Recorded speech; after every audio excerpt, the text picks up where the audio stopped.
Have you ever walked into a room and suddenly forgotten why you went there? Or found yourself struggling to recall a name that's just on the tip of your tongue? Maybe you've noticed little slips in your memory, or a persistent feeling of mental fogginess that wasn't there before. It's a common worry for many of us as we get older. This fear of losing our mental edge, our sharp wit, the ability to remember cherished moments or even simple daily tasks. It's frustrating, it's concerning, and sometimes it can feel like an inevitable part of aging, something we just have to accept. But what if I told you that many of these unwelcome changes aren't just an unavoidable consequence of turning another year older? What if some of the things you still do, perhaps out of habit, comfort, or simply not knowing better, are actually quietly, subtly, harming your brain every single day? It's a painful reality to consider, isn't it? To think that we might be inadvertently contributing to the very decline we fear most. The secret is, our brains are incredibly resilient and adaptable, even after 70, but they need the right environment to thrive. In this video, we're going to uncover 5 common, often overlooked habits that might be silently harming your brain after 70. More importantly, we'll look at the simple, powerful changes you can make today to protect, nurture, and even boost your cognitive vitality. It's not about drastic overhauls, but about understanding what truly serves your brain. Stay with me until the very end, because I'll share something truly surprising that could change your perspective entirely on what's possible for your brain health. Let's dive right into the first one. Something so ingrained in our daily lives. It's often overlooked as a major culprit: the way we eat, particularly our relationship with sugar and highly processed foods. Think about it for a moment. Growing up, sugar was a treat, a reward, a way to celebrate. Sweets, sugary drinks, biscuits, cakes, they've been part of our comfort and our culture for decades.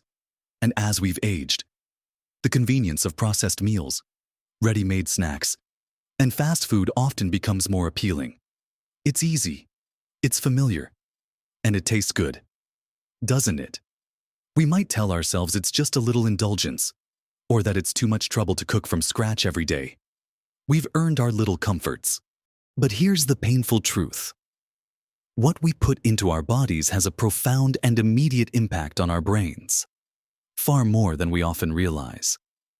When we consistently consume high amounts of refined sugar, the kind found in fizzy drinks, sweets, breakfast cereals, pastries, and even many seemingly healthy packaged foods, it's like throwing sugar-coated sand into the gears of a finely tuned machine. Our brains run on glucose. Yes, but they need a steady, slow-burning fuel. A rush of refined sugar creates a spike, followed by a crash. This roller coaster ride of blood sugar levels isn't just bad for your energy. It's incredibly damaging to your brain cells over time. This constant fluctuation, particularly high sugar levels, leads to something called inflammation. Think of inflammation as a smoldering fire in your brain. This fire doesn't just cause physical pain. It interferes with the delicate communication between brain cells, making it harder for them to send and receive signals efficiently. This can manifest as that frustrating brain fog, difficulty concentrating, and those little memory slips. Over time, chronic inflammation can damage neurons and even reduce the size of crucial brain areas involved in memory and learning. It's like the brain's internal wiring system is slowly becoming corroded. And it's not just sugar. Highly processed foods, like microwave meals, crisps, many shop-bought breads, and sugary desserts, are often packed with unhealthy trans fats, artificial additives, and a lack of real, brain-nourishing nutrients. They might fill your stomach, but they leave your brain starving.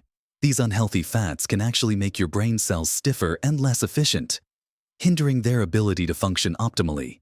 They contribute to widespread inflammation, and they don't provide the essential vitamins, minerals, and antioxidants that your brain desperately needs to protect itself from damage and to build new connections. It's like trying to build a magnificent house with flimsy materials and no skilled workers. So, what can you do, practically? To turn this around, it's not about complete deprivation, but about intelligent nourishment. Firstly, start by reducing your intake of added sugars. This doesn't mean cutting out fruit. Natural sugars from whole fruits come with fiber and nutrients that help regulate absorption. But it does mean becoming a label detective. You'll be surprised how much hidden sugar is in everyday items. Opt for plain yogurt and add your own fruit. Choose water over sugary drinks, and slowly cut back on those obvious sweet treats. Even a spoonful less sugar in your tea or coffee each day adds up. Secondly, shift your focus towards whole, unprocessed foods. Imagine your plate as a garden. Fill it with vibrant vegetables, leafy greens like spinach and kale, colorful peppers, broccoli. Add lean proteins like fish, chicken, or beans, which provide the building blocks for brain chemicals. Incorporate healthy fats from sources like avocados, nuts, seeds, and olive oil. These are vital for brain cell membranes and communication. Think of it as giving your brain the premium fuel it deserves. Making small, consistent changes is key. Maybe this week, you swap out one sugary snack for a piece of fruit. Next week, you try cooking one more meal from scratch using fresh ingredients. Hydration is also incredibly important for brain function, so make sure you're drinking plenty of water throughout the day. Your brain tissue needs water to perform at its best. It might feel like a big shift, but remember, every conscious bite is a step towards a sharper, healthier mind. Now, while what we put into our bodies is incredibly important for our brain, what we don't do with our bodies can be just as damaging. Let's talk about the silent threat of sitting too much. Now, hand in hand with our physical movement is our social and mental engagement. And this brings us to another silent brain harm. One that many of us, especially as we get older, might unwittingly fall into letting our minds go quiet and our connections fade. It's easy to retreat, isn't it?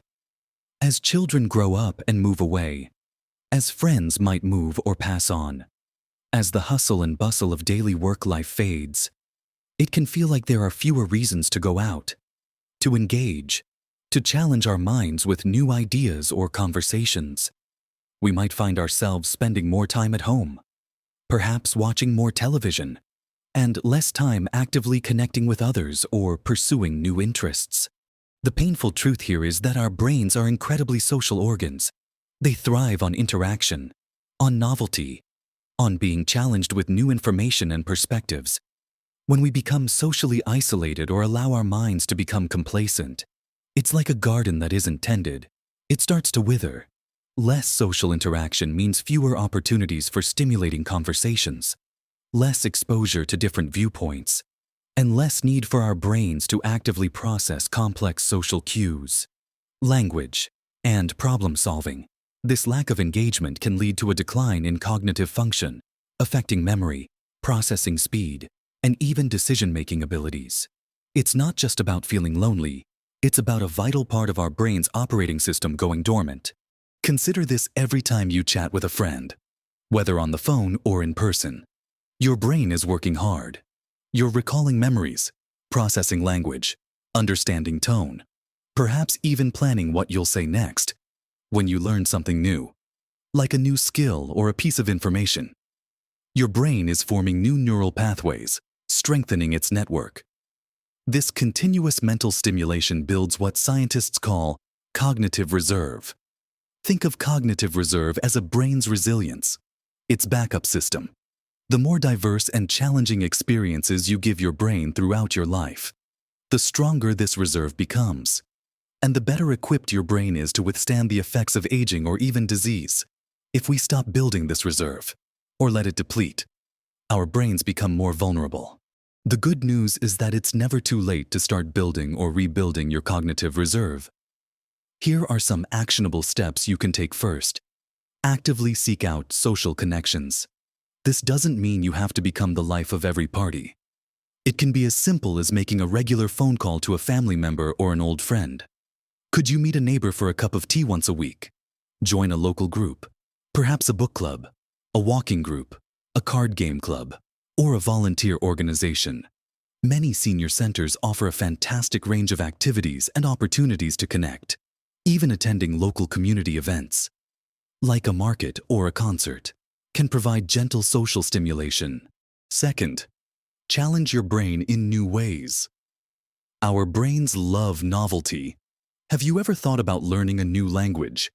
Even just a few phrases, picking up a musical instrument you always admired, trying a new hobby like painting, knitting, or pottery puzzles, crosswords, Sudoku, jigsaw puzzles are great. But even better are activities that engage multiple parts of your brain, like learning to dance, which combines physical movement with memory and coordination.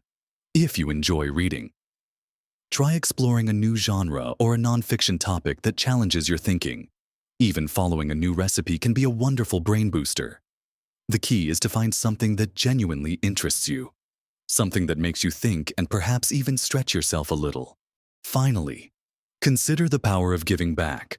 Volunteering not only provides mental and social stimulation, but it also gives you a sense of purpose and connection, which are deeply beneficial for overall well-being and brain health.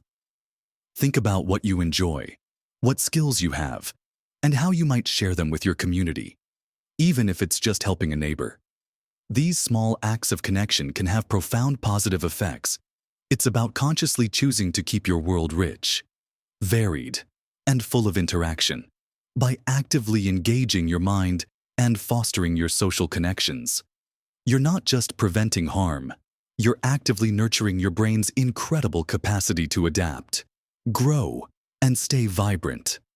So, we've talked about what we eat, how we move, and how we connect and challenge our minds. But there's another crucial aspect of brain health that happens when you're not even aware of it.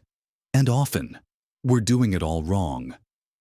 Now, finally, let's talk about something that silently gnaws at our brain, often without us realizing how much it's affecting us. Something that many of us have carried with us for decades: the way we handle, or often don't handle, stress and our inner thoughts. Life throws curveballs, doesn't it? Whether it's worries about health, finances, family, or even just the daily grind. It's easy to get caught in a worry loop. We might dismiss it as just how I am, or everyone's stressed. But chronic stress is far more insidious for your brain than you might imagine. The painful truth is that prolonged, unmanaged stress is a potent brain toxin. When you're constantly stressed, your body releases hormones like cortisol. While cortisol is useful in short bursts for emergencies, chronically high levels are incredibly damaging to your brain, particularly to the hippocampus, which is the brain's main memory center. High cortisol can literally shrink the hippocampus, making it harder for you to form new memories and retrieve old ones. It also fuels inflammation in the brain, much like excessive sugar does, further disrupting communication between brain cells and leading to that frustrating mental fog and difficulty concentrating. It's like your brain is constantly running on high alert, even when there's no immediate danger, exhausting its resources and making it difficult to function optimally. Beyond external stressors, our internal landscape of thoughts plays a huge role. How often do you find yourself dwelling on past mistakes, worrying about the future, or engaging in negative self-talk? I'm not as sharp as I used to be. I can't remember anything. I'm too old to learn that. These repeated negative thought patterns aren't just harmless musings. They actually reinforce neural pathways in your brain, making it easier for your brain to slip into negativity and despair. It's like carving a deeper groove in a record with every negative thought, making it harder for the needle to find a different track. This kind of mental loop can contribute to anxiety and depression, which in turn have well-documented negative impacts on brain health, affecting memory, focus, and overall cognitive function. But here's the empowering part: you have more control over your stress and your thoughts than you might realize. The brain is incredibly adaptable, and you can actively train it to respond differently. First, let's tackle stress reduction. This isn't about eliminating stress from your life. That's impossible. It's about changing your response to it. Simple techniques like deep breathing can have an immediate calming effect. Just 5 minutes a day of focused, slow, deep breaths can signal to your nervous system that you're safe. Reducing cortisol levels. Gentle movement, like walking in nature, stretching, or light yoga, is also a powerful stress reliever. Releasing endorphins and improving blood flow to the brain. Consider exploring mindfulness or meditation. Even guided meditations found online can be incredibly effective in helping you observe your thoughts without getting caught up in them. Second, challenge those negative thought patterns. When you catch yourself thinking, "I can't remember anything," pause and ask yourself, "Is that really true? Am I remembering anything at all?" Often, the answer is yes. You are remembering many things, just maybe not that one specific detail. Practice gratitude. Taking a few moments each day to think about what you are grateful for, no matter how small, can literally rewire your brain to focus on the positive, reducing the impact of negative thoughts. Keep a gratitude journal, or simply make it a habit to think of 3 good things before you go to sleep. Finally, seek support when needed. Talking to a trusted friend or family member about your worries can be incredibly cathartic. If stress or negative thoughts feel overwhelming, don't hesitate to reach out to a professional.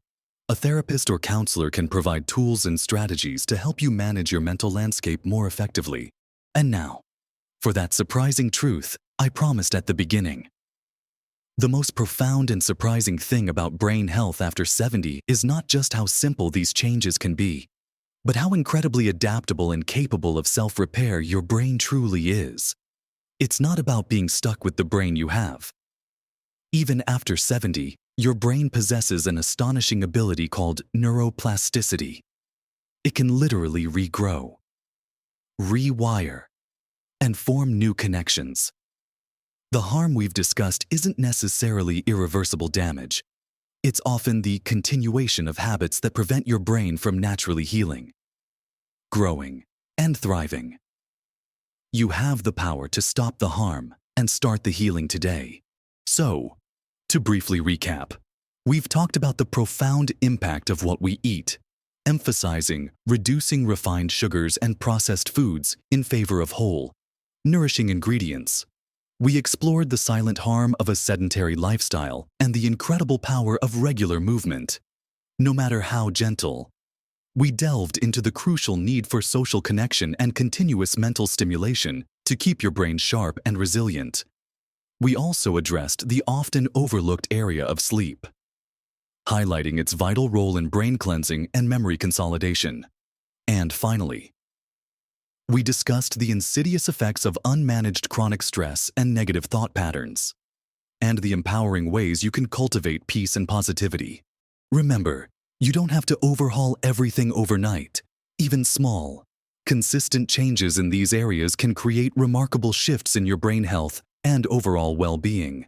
It's about being kind to yourself, making conscious choices, and understanding the incredible power you have to influence your own cognitive future.